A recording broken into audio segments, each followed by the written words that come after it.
बिस्मिल्लाहिर्रहमानिर्रहीम। हमारी चौथी दलील जो है वो एक लॉजिकल हाइपोथेटिकल बेस पर है, यानी कि इसको कहते हैं a tale of the twins in the womb कह करके। यानी कि ये एक कहानी है और इस कहानी में जो है दो जुड़वा बच्चे जो माँ के पेट में हैं वो लोग कन्वर्सेशन यानी कि बातचीत करते हैं और उसके ज़रिए से ये समझाने की कोशिश की गई है कि मरने के बाद की दुनिया कैसे हो सकती है। तो आइए इस कन्वर्सेशन को हम लोग कुछ समझने की कोशिश करते हैं। जो एक माँ के पेट में दो बच्चे हैं और जिसमें पहला बच्चा कहता है, क्या तुम्हें डिलीवरी के बाद की ज़िंदगी की पर यकीन रखते हो। यानी फर्स्ट चाइल्ड पूछता है, क्या तुम्हें इस बात पर यकीन है कि हम इस पेट से निकलने के बाद यानी कि डिलीवरी होने के बाद हम लोग ज़िंदा रहेंगे या फिर दूसरी दुनिया है। तो दूसरा बच्चा कहता है, बेवकूफ़ हो तुम, जो दुनिया है यही दुनिया है हमारी, इसके अलावा कोई दुनिया नहीं है, यहीं हमें जीना है, यहीं मरना है, इसके अलावा और क्या दुनिया हो सकता है। तो फिर फर्स्ट चाइल्ड कहता है, क्या पता इसके बाहर भी कोई दुनिया हो और तुम समझ रहे हो कि इसके बाहर कोई दुनिया हो ही नहीं, जबकि असल दुनिया है जो वही दुनिया हो। और ये ज़िंदगी जो हमें नज़र आ रहा है पेट में, ये सिर्फ असल दुनिया यानी कि ये अर्थ यानी कि पृथ्वी पर जीने के लिए बस यहाँ पे तैयारी हो, जिसको हम लोग असल दुनिया समझ रहे हैं। तो फिर सेकंड कहता है, बकवास कर रहे हो तुम, इसके अलावा कोई दुनिया नहीं है, अगर दुनिया होता तो फिर हमें नज़र क्यों नहीं आता। फिर फर्स्ट चाइल्ड जो है कहता है, क्या तुम्हें यकीन है कि मॉम यानी कि माँ नाम की भी कोई चीज़ है जो हमें पालती है, पोसती है, खिलाती है, पिलाती है। तो फिर सेकंड चाइल्ड कहता है, क्या तुमने कभी माँ को देखा है। नहीं देखा ना, तो समझ लो कि माँ नाम की कोई मखलूक नहीं है, हम लोग बस ऐसे ही खा रहे हैं, पी रहे हैं और आराम से इस ज़िंदगी में मौज मस्ती कर रहे हैं और यहीं पे हम लोग मर जाएंगे। इसके अलावा कोई दूसरी दुनिया भी नहीं है और कोई माँ नाम की चीज़ भी नहीं है।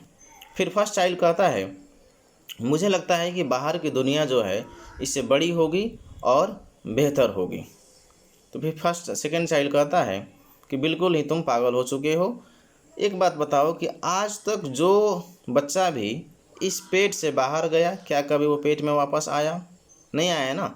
जो भी यहाँ से जाता है फिर दोबारा कभी वापस नहीं आता है और ना ही वापस आके हमें इसके बारे में बताता है। तो इससे साफ जाहिर होता है कि जो दुनिया है यही पेट की ज़िंदगी है और इससे बाहर निकलते ही मौत है और इसके अलावा कुछ भी नहीं है। तो ये बच्चों के जो हाइपोथेटिकल एक इमेजिनरी कन्वर्सेशन है, तो ये बिल्कुल आप सोचेंगे, बहुत सारे लोग समझ भी चुके होंगे कि हमारी इस दुनिया की मिसाल के तौर पर है। एक बच्चा जो पेट में होते हुए इस दुनिया के बारे में समझता है, सेम टू सेम हम लोग भी इस दुनिया में रहते हुए आखिरत के बारे में भी वही समझते हैं। वो भी ये बिल्कुल नहीं समझता कि डिलीवरी के बाद उसकी ज़िंदगी है और हम भी ये बिल्कुल यकीन नहीं करते हैं कि इस दुनिया के मौत के बाद फिर दूसरी कोई ज़िंदगी है। वो भी पेट में रहते हुए माँ का सब खून चूस के बड़ा होता है, लेकिन वो माँ को क्योंकि नहीं देखता इसलिए उसको यकीन नहीं होता है कि माँ नाम की कोई मखलूक है। उसी तरह इस दुनिया में भी हम लोग अल्लाह ताला के दिए हुए बेशुमार नेमत हैं, यहाँ तक कि सांस लेने तक हम उसके मोहताज हैं। अल्लाह ताला हवा रोक दे तो 1 मिनट में हम लोग मर जाएंगे। एक बच्चा को पेट से लेकर जब इस दुनिया में पैदा होता है तो उसके हवा पानी से लेकर उसको खाने पीने की हर चीज़ें, उसके देखभाल करने के लिए उसके माँ बाप खानदान हर चीज़ मौजूद पाता है।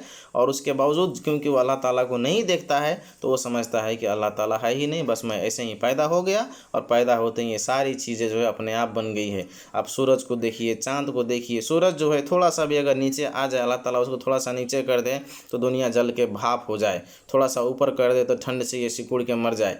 इतना बैलेंस में अल्लाह ताला ने इंसान को पैदा होने के लिए, इंसान का ग्रेविटेशनल फोर्स वगैरह देखिए, चाँद का सिस्टम देखिए, एक एक चीज़ अपने हवा लेने का सिस्टम देखिए, जो खाते हैं उसको पचाने का सिस्टम देखिए। एक एक चीज़ में आपको नज़र आएगा कि कोई सिस्टम है, कोई ताकत है जो इन सब चीज़ों को कंट्रोल कर रहा है और मुझे ज़िंदा रखा हुआ है, वही अल्लाह है। उस चीज़ पर हमें यकीन करना है।